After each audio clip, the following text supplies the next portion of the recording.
সারারাত লঞ্চে যেন দু চোখের পাতা একই করতে পারছিলাম না। সকাল কখন হবে এই কথা ভেবে এ এক অন্যরকম অনুভূতি। এটা মনে হয় সব মেয়েরই হয় আর শুধু আমার নয়।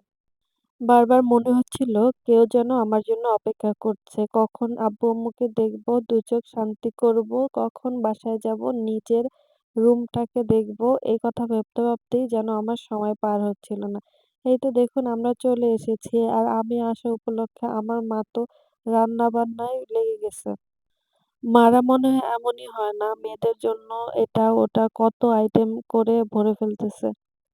আসলে আম্মু এত রান্নাবান্না করতেছিল, আমি আসলে এগুলোর ভিডিও করে শেষ করতে পারব না। তাও টুকিটাকি যা পারছি আপনাদের সাথে শেয়ার করছি। আমি আসা উপলক্ষে আম্মু পারে না যেন আমার জন্য সবই রান্না করে।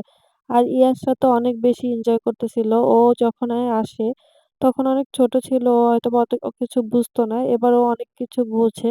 আর ওই চাচ্ছিল দেশে আসার জন্য। ও বারবার বলতেছিল দেশে আসবে, দেশে আসবে। আর এখানে পুকুরে ডিল মেলে সে খুবই এনজয় করতেছিল। সেটা আমার সাথে বারবার শেয়ার করতেছিল। এতদিন পরে গ্রামে এসে আমি যেন আমার চোখ দিয়ে আশপাশ সব দেখতেছিলাম। আর চোখ যেন প্রায় শান্তি হয়ে যাচ্ছিল আমার। আর ইয়াসটা এখানে তার নানুকে রান্নায় সাহায্য করার জন্য এই যে খোলগুলো এনে দিচ্ছে। আর সেটাও আমি একটু ভিডিও করলাম। ওকে কি কিউট লাগছে মাশাআল্লাহ। সারারাত তো যে না ঘুমিয়ে এসেছি, এখন একটু ঘুমাতে হবে সেটা আসলে মাথায়ই নেই। আসার পরে এই আশপাশ ঘোরাঘুরি শুরু করলাম। আর একটার পর একটা খাবার তো আম্মু দিতেছিল, খেতেই ছিলাম। এগুলো নিয়ে সব এনজয় করতেছিলাম। ১ বছর পরে দেশে এসে আসলে খুব ভালো লাগছিল।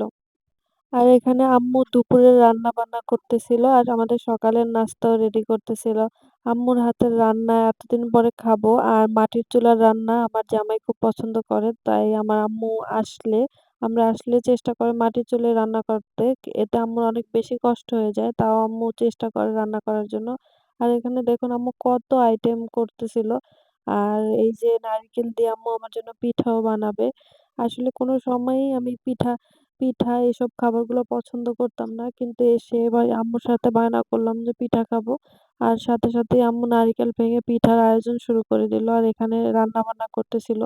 আসলে আম্মুর হাতের রান্না পৃথিবীর সবচেয়ে শ্রেষ্ঠ রান্না। কোনো রান্নায় আমি এত মজা পাই না। আমার আম্মু আর নানুর হাতের যে রান্নাগুলো হয়, এগুলো খেলে আমার মনে হয় যে তৃপ্তি হয়। লঞ্চ থেকে নেমে এই যে আমরা আমাদের বাসার আশপাশ ঘুরে দেখতেছিলাম। আর আমি এখানে খেতে বসে গেছি কারণ আমার অনেক বেশি খিদা লেগে গেছে। আর এখানে বাইরে বসে আমি গরম ভাত হাঁসের মাংস দিয়ে খাচ্ছিলাম। দেশে আসলে এই শীতের সময় সবচেয়ে বেশি যেটা খাওয়া হয় সেটা হলো হাঁস। আর এখানে খেয়ে আমার খুব অনেক মজা লাগতেছিল। কারণ আম্মুর হাতের, নানুর হাতের হাঁস খাওয়ার মজাই আলাদা। হাঁসটা অনেক বেশি মজা হয়েছিল। তো আমি এখানে বসে হাঁস খাচ্ছিলাম আর আপনাদের জন্য ভিডিও করতেছিলাম। মায়ের হাতের রান্না মনে হয় পৃথিবীর শ্রেষ্ঠ রান্না। এই স্বাদ মনে হয় অন্য কারো হাতে হয় না। তো খাওয়া-দাওয়া শেষ করে আমি যে ঘুমিয়ে পড়েছি আর কোনো ভিডিও ক্লিপস নিতে পারিনি। তারপরে ঘুম থেকে উঠে আবার দুপুরের খাবার শুরু করলাম। এখন দুপুর না, এখন বাজে প্রায় ৪টা-৫টার মতো। তো উঠেই আমি ভাত খেয়ে নিচ্ছিলাম। এই যে বিভিন্ন রকমের ভর্তা, আবারও সেই হাঁস। তো রাত্রেবেলা আবার এখানে ওরা ভর্তা বানাচ্ছিল। এটা মেবি থোড়ের ভর্তা ছিল। তো এই থোড়ের ভর্তাও খাচ্ছিলাম। খাওয়ার পরে একটু পরে আবারও রাতের খাবার খাওয়ার জন্য বসে গেছি। এই তো আমি আবার রাতের খাবার খাচ্ছি। তো আজকে সারাদিন আমার খেতে